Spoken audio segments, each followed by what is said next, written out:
You ask Tiger to solve. This deals with linear equations with one unknown.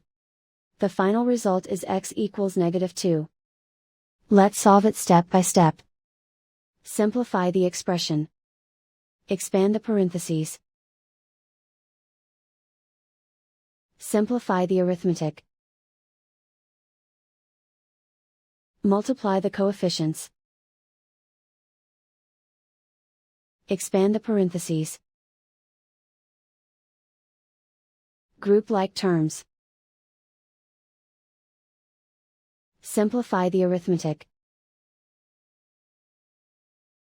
Expand the parentheses. Simplify the arithmetic.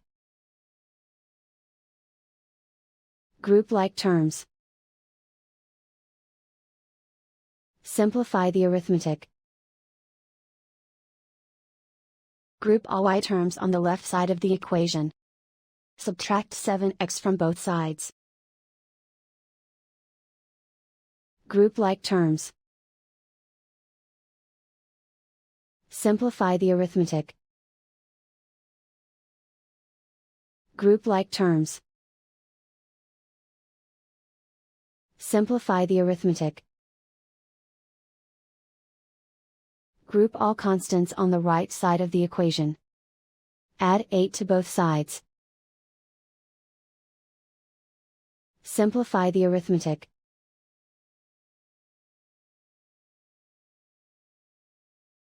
Isolate the y.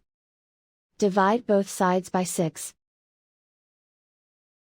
Simplify the fraction.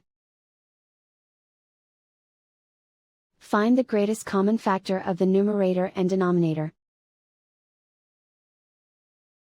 Factor out and cancel the greatest common factor. And so the final result is x equals -2.